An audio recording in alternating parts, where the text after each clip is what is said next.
Welcome to Something to Talk About from the Bainbridge Island Senior and Community Center. We are once again the Best of Bainbridge 2025 podcast. Second year in a row. We're very proud of that. And I think it's because we have great guests like Stephanie Reese, who's going to be with us in just a minute after I do a little business of thanking our sponsor, Fieldstone Communities of Bainbridge Island. Fieldstone offers independent living and assisted living and a vibrant memory care program up on Rolling Bay. And they have a beautiful campus there. They'd love to show you around, treat you to a meal, tell you about their respite and daycare programs. To learn more, reach out to Randy O'Neill or Sierra Wood. The phone number is 206 594 1010, and you can find them online at fieldstonecommunities.com. And as we know and appreciate, we are living on the ancestral homeland of the Puget Sound Coast Salish people here on Bainbridge, specifically the Suquamish.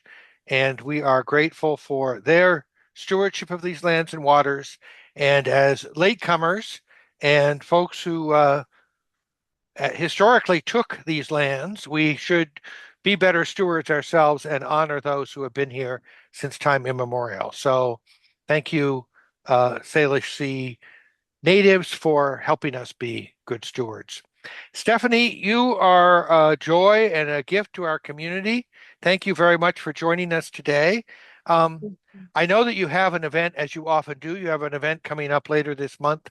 Well, yes, it is December 1st, Yeah. that we'll talk about in a minute, but I'd like to talk a little bit about your experience as an entertainer. I saw in the paper recently that you were named the singer, actress, and you were named as one of the 25 most influential Filipino women in the world. Yes, that was exciting. That was an award given by the Filipino Women's Network. And yeah, I'm very, very, very honored. And and that's because you've been doing uh, well, it's not just your performance because people were named for a variety of different skills, talents, and values, right? 100%. Yeah. In fact, the whole thing about it that's pretty amazing is I would say, had I not moved to Bainbridge Island and been a part of this amazing community, first off, I wouldn't have realized that my skills as a performer could translate into other things like community work and building programming and cultural things for the island. And it was a combination of this and me being a performer that really won me that award. And I joke about it with my husband and my family that it took me moving to this tiny community for me to receive global recognition for and I'm so honored for that. I mean, most of the people that were past awardees for the past 25 years, very few are entertainers. Most of them are politicians or people who have some kind of not just a political career, but a community-driven and philanthropic, endeavors. And so I felt really honored to be now part of this Filipino Women's Network alumni that is very, very global and yeah, and it really helped me understand how on the microcosmic level of being in a small community, how that can really translate into a global picture. Well, I think it's a good guidance for all of us that we can do things in our own backyard. We can do things today that can have consequences that we don't imagine. Absolutely. Absolutely. In fact, I mean, if I can expand on the award a little bit as it pertains to Bainbridge Island specifically, as you know from interviewing me about the Asian Arts and Heritage Festival, last year, as one of the many events for the month of May that I created this show called the Asian Monologues, which was a collection of monologues and stories from people in our community and even a bit beyond around our community from different Asian backgrounds. And they were just stories, and they were told with actors and sometimes people telling their own stories, and put to music, and in some cases put to music, and with, photos and slides to help tell the story. It was inspired by the story of my own parents, and a story that I had always wanted to tell about them. And then I wove in other people's stories, and it was in order to become a winner after being nominated for this award, I had to pitch a global project that I could take from not only started in my community, but how could I build in 2 years this project outside of the community where I live. And so I pitched to them the Asian monologues and showed them what I did here, and it really helped me win this award. But more excitingly is that we are not only going to do the Asian monologues again as part of the Asian Heritage Festival, but I will now be taking this show across the United States and even to London and the Philippines and possibly Australia as a part of the Filipino Women's Network support for my project. And I just love that, in light of what you just said, you never know what you're creating in our small community that could really translate on a global scale. So I'm very, very excited about that. And some of our very own Bainbridge Island stories will be in the different editions of the Asian monologues globally. So that's also very exciting. Yeah, so your own family, your heritage is, as with all of us, if we look and pay attention, but you didn't have to look too far, is a diverse Asian story, right? Very much so, yes. My dad is half Japanese and half Caucasian, and my mom is half Chinese and half Filipino. But by culture, she's more Filipino. But yes, and being of mixed heritage helped me kind of also, was sort of what helped me create the Asian festival, just because I had so many different cultures that I wanted to learn about and celebrate for myself. But also, I think the next generations are more mixed people, and uh, we're not, yeah, I mean, like you just said, I think we're all actually mixed. So that's kind of something that more of us are getting to know about ourselves. Well, and recognizing and celebrating identities. I know that when I've talked with Gina Corpus and other people involved in the Indopino community, where they were raised basically as Filipino children here on the island, but their mothers were actually indigenous First Nations folks. Yeah. And only later in life did they start to kind of recognize that their story was different than either of their parents. My gosh, that is such a beautiful thing you just said, because that, I mean, and I know Gina's a mentor of mine and friend, and that is so, so true. My dad's family in Seattle, where I was born and raised, we're all Caucasian. I didn't actually know my mom was from another country until I was about 8 years old, when my grandparents came to visit.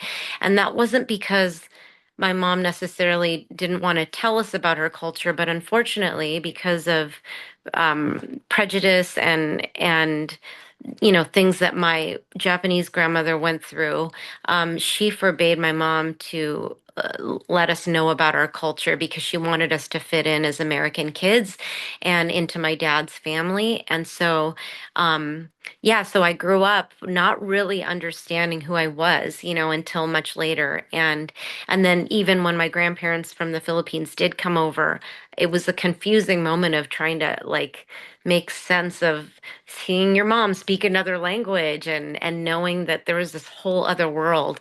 And it wasn't until my 20s when I went to the Philippines and really learned about where my mom was born and raised, and to understand all that she left behind and what it really means to go, to come to America and not have that sense of community and culture. So can we transition just a little bit to talk a little bit about because you're a beautiful performer, but can you tell Thank us a you. little bit about how you grew into a career as a performer and a singer and so forth? Yeah, absolutely. So I was born and raised in Seattle, Washington, and at a very early age, I knew that I had a love of singing, and it was when my grandparents came to live with us that my Lola, my grandmother, taught me lots of old songs, and I used to say that I got my start in retirement homes. I used to go to nursing homes and retirement homes and sing all the greatest hits like Doris Day and Connie Francis and like just and to this day like I call it my oldies but goodies medley, but I always do it as a tribute to my grandmother. And then from that, the Pacific Northwest is a great place to be in the arts. And I joined the Northwest Girl Choir as a little girl, and then stayed with that for many, many years, and got to travel the world. And I also did a lot of local theater productions in Seattle, and and then I even did a little TV show. And I don't know if you guys are from the Northwest, but if King 5 TV, I was on a morning show with this guy called Cliff Lenz, and I co-hosted with three other kids this morning kids program every Saturday morning called Music Magic with Cliff Lenz, and that kind of got me into like showbiz, if you will, like locally. And then I went to Roosevelt High School, and I did I got into musical theater there, and uh, and that just introduced me to a whole nother world of wanting to pursue this, and had a really wonderful private voice teacher, Eileen Mencine, who was from Juilliard, but she lived in Seattle, and that got me into opera performance. And so I went to Indiana University to study opera performance, and realized I really wanted to do musical theater. So I switched to Cincinnati Conservatory for musical theater, a highly competitive program, and then I got cast in Miss Saigon while I was in school. Um, and so I left to go to Germany to play, to do that show. And I got to play the role of Kim. And then, as when I was over there, I got cast to do The Hunchback of Notre Dame, the original production, which is now at BPA. So I cannot even wait to see that actually, because I was in the OG production, like as they workshopped it and everything. I could tell you all the background of every single one of those songs and the composers. I worked with all of them from Disney. Um, and then from there, I went on to do The King and I in London at the Palladium Theatre. I played Tuptim. Um, and then and then we toured that show in the UK, and then I came back to the US, wrote a one-woman show, and toured that for a while. And then just started to get into more music, and just and singing, and doing recordings and concerts. And that led me to doing a lot of charitable organizations and work where I could really give back. And particularly because when I did finally visit the Philippines, I realized that there was a lot of work I could get involved in, that would utilize my talents for more than just singing. Well, it's an interesting thing, right? Because in some ways, that commitment to your own craft has allowed you to have the capability to pull some great people together to do some of the things you're doing now. Thank you. Yes, I think so. I think I didn't realize that at the time when I was studying. I just really only I wanted. I mean, to be fair, my first and only goal was to do Miss Saigon, because that was the only show that had people that looked like me in it, that were more modern. I mean, there was The King and I, but that was a really old show. And yeah, I did them both, but I thought after I reached the goal, I was like, well, what's next? And it's hard. You do get typecast, and you don't get to be as creative when you're typecast in roles based on how you look and present. And so I needed to get creative. And in doing so, yeah, it meant I got into production and into gathering people and being more creative, I would say.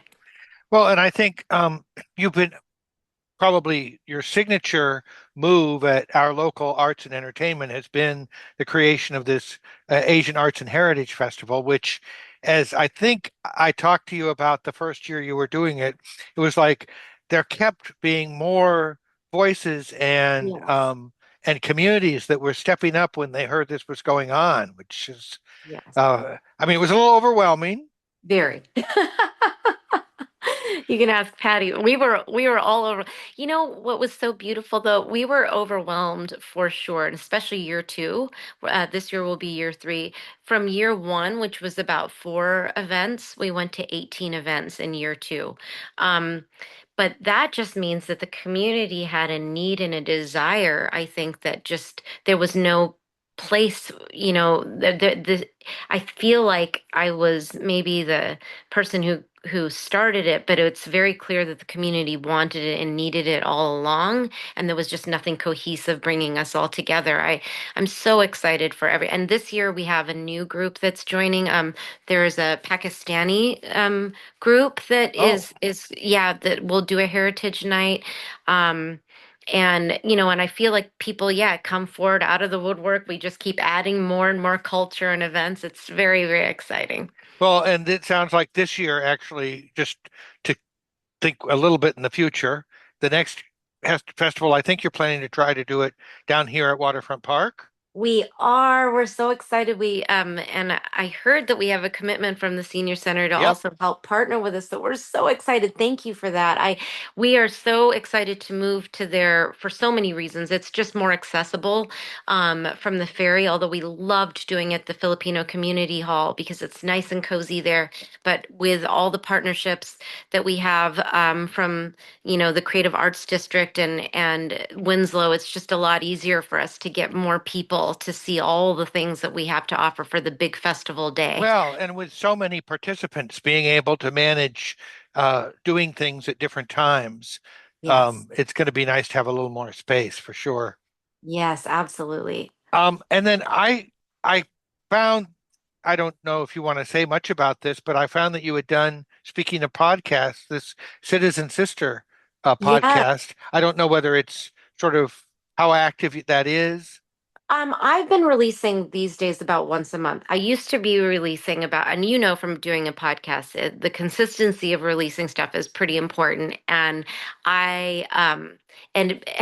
with my schedule, it has been really hard to release as much as I want to do, but I do love doing it. I just released an episode with Beverly Desuecido, who is a 3-time Emmy Award winning producer. And when I did the Pistahan Festival, the Filipino festival um, in San Francisco, and this is really fun. And maybe you've done this already before, Reed, but we did it with a live audience for the first time, and I've never done that, and that was really fun. So that's something that I want to get into. The reason I had created the podcast originally was because I have so many friends and people around the world that I um, don't often get to share with everyone in one place, and I love sharing my friends and their journeys and the people that I meet, not just performers, but I meet all kinds of people because of my travels.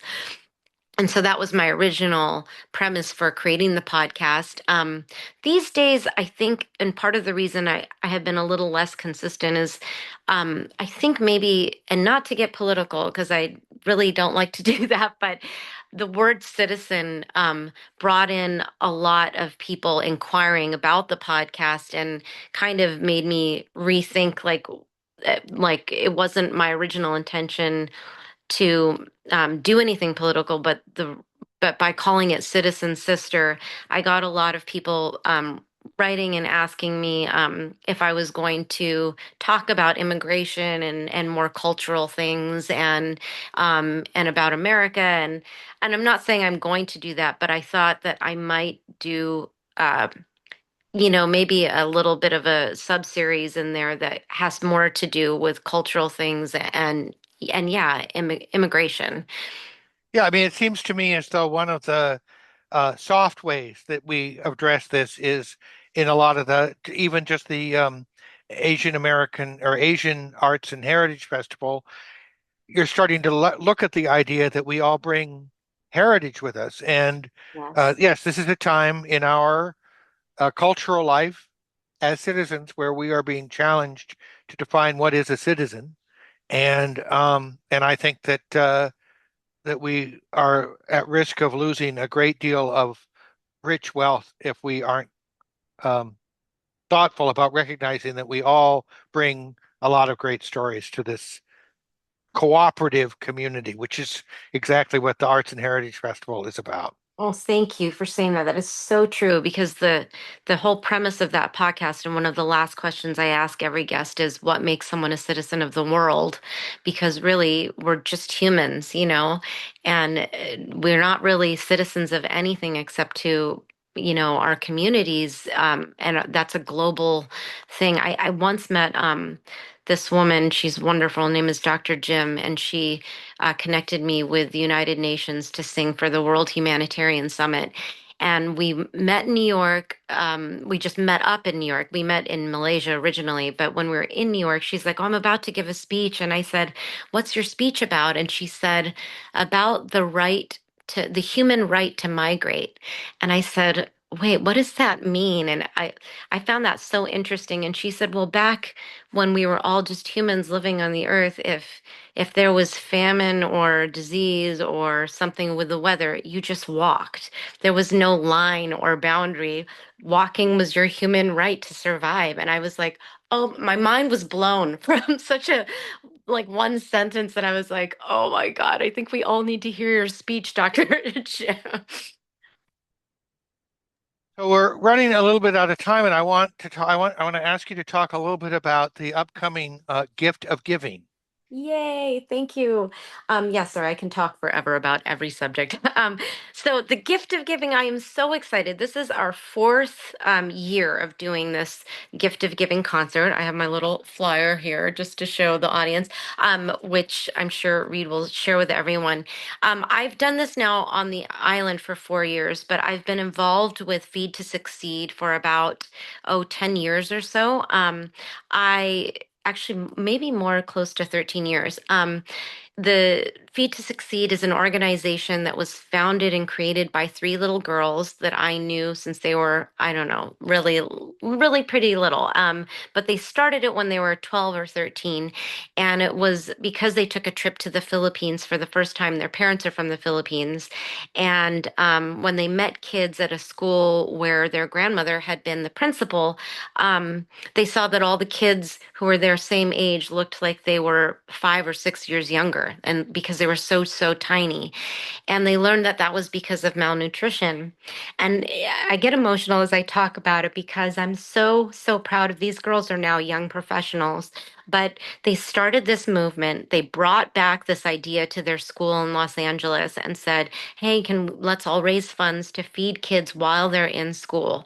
Um, and they didn't want to do a feeding program that fed the whole village. They really wanted to make their advocacy to feed kids while they were learning because they knew they couldn't advance in education without having proper nutrition. And so this program has now been, yeah, about 13 years old, I would say.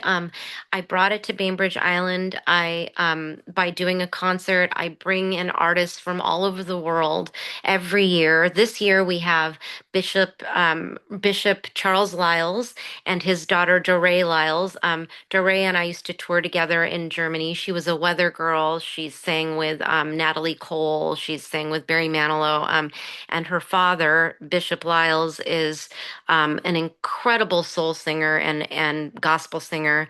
We have Matt Gervais, who's from the famous band and then from the Northwest, from the Head and the Heart. My pianist, John Florencio, who's also of Filipino descent, is flying in from Paris. And everyone loves to come here because they love Bainbridge Island. they that I've brought them here before, and we usually have some surprise guests. We have lots of kids from the community who will also be in the show, and a lot of local singers as well. The concert's about an hour and a half, and of course, I will be singing as well.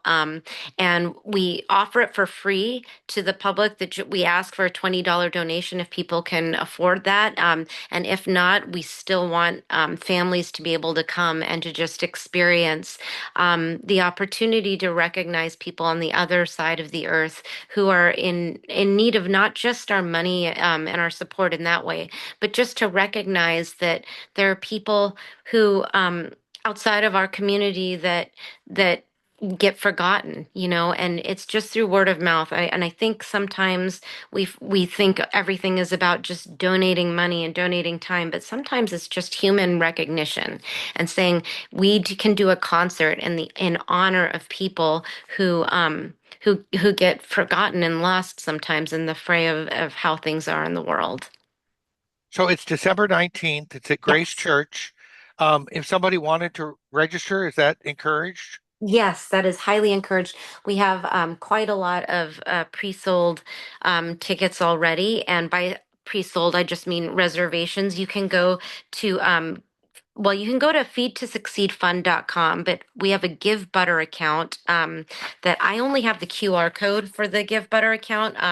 But will they be Okay. able to? Sorry, that It's yeah, okay. I have the poster. I'll try to get from the QR code, your yeah. link, and I'll put it in the description of this program. That would be so great. We're really helping people in the Philippines, and we just so appreciate the opportunity to tell people about the show. The concert is going to be absolutely fabulous. I also have Francis Alao, who will be live painting while the music is going on in front of the audience, and lots of other very special treats. A lot of kid performers too from our community. So I think Oh, you'll really that's enjoy wonderful. Well, The date is the you 19th. bring a What party. time? You bring a party. I'm sorry, it. Sheila.